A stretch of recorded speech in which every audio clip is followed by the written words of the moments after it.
Yes guys, welcome back to a brand new video.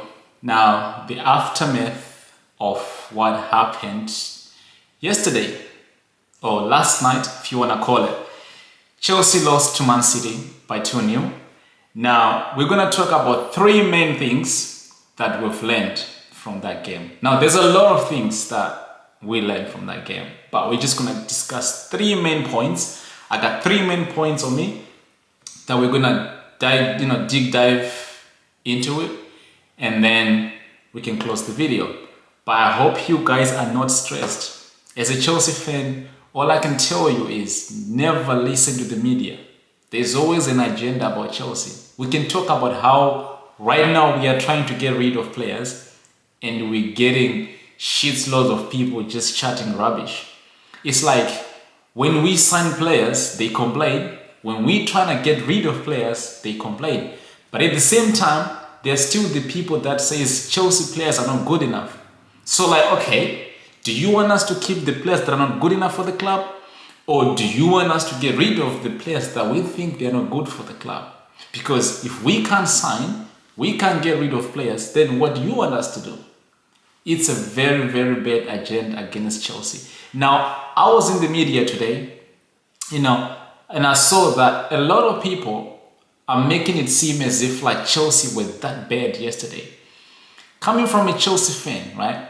A very motivated Chelsea fan. I watched that game yesterday, and don't get me wrong, there are a lot of things that we can improve. A lot of things, right?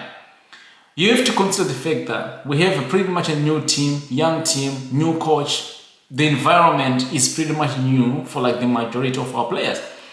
So yes, there's always room for improvement. Even for teams like MANCITY and Arsenal, the team that are, obviously competing for the title, there is always room for improvement. And from what I can tell, from what I saw yesterday, watching Chelsea play, yes, there is things to improve, but it's not as bad as they make it seem to be. Now, my first point watching that game is that it's been confirmed. I mean, don't get me wrong, it's been confirmed since 2 seasons ago that it's no secret that Chelsea need an out-and-out striker.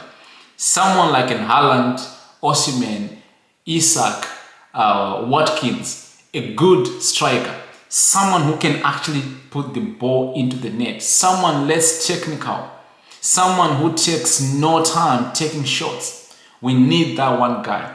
The difference between Man City and Chelsea last night was the fact that they took their chances. If we had taken our chances yesterday, we could have got out there with a draw at least. Right? Now, I didn't went into that match thinking that we were going to win against Manchester City because that would be a little bit of a delusion. But I thought if we would have taken our chances, we would have come out there with a draw, or even maybe like a 2-1 or like a 3-2 or something like that. So we do need a striker. That's no secret. So that's my first point, and I'm hoping and praying that when they finish this Lukaku deal, they get me an Osimhen.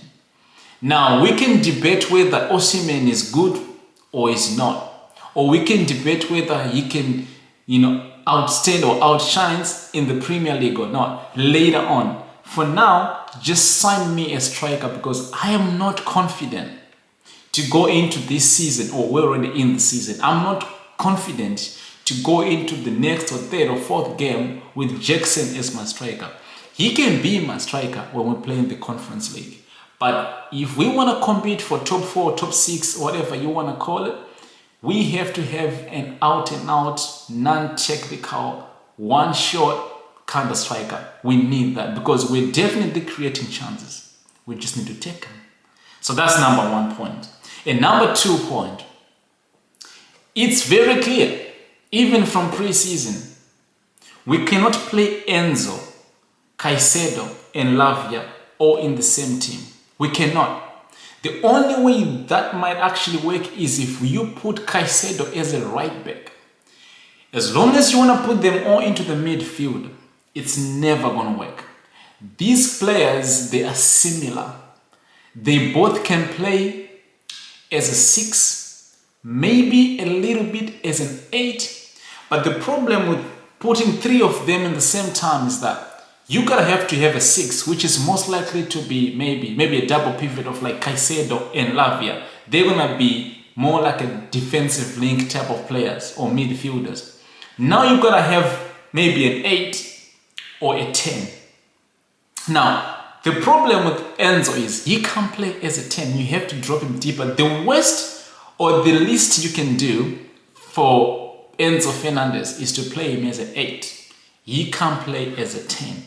So that's number one. In my own opinion, I would have actually started either Lavia or Caicedo, or Lavia or in Enzo, and then put someone like Christopher Nkunku in a 10, or put someone like Cole Palmer in a 10, and then put players like Madueke and Neto or Sterling or Mudryk on the wings. But putting Enzo Fernandez as a 10, we've tried it during Pochettino's time, it never works. It will not work. So Enzo, Caicedo and Lavia, we have to find a way where we don't put all of them together. Use players like Nkunku and Palmer to be in the midfield as a 10 because they are much more creative.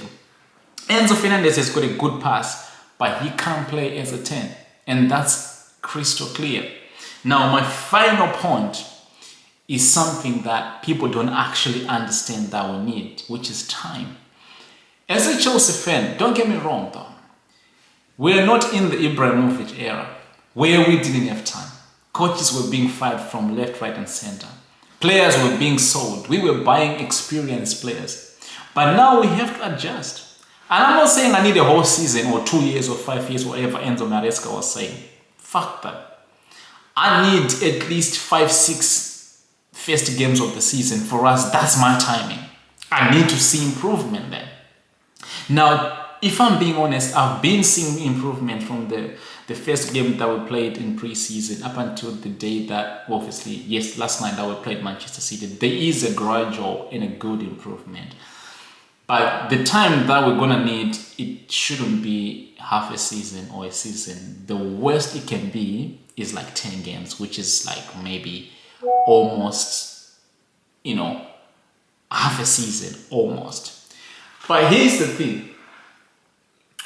We need to give our coach time and our players time to sort of like understand the philosophies and the way we want to play. Because watching the game last night, there were some glimpses that I did enjoy. Listen, I remember there was one time we were losing 1-0.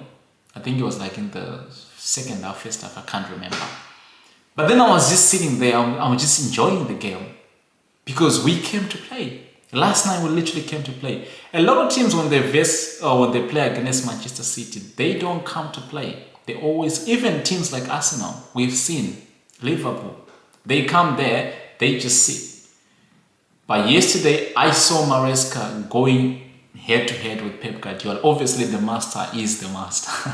You're talking about a team that has been that is being assembled for the past 6-7 years.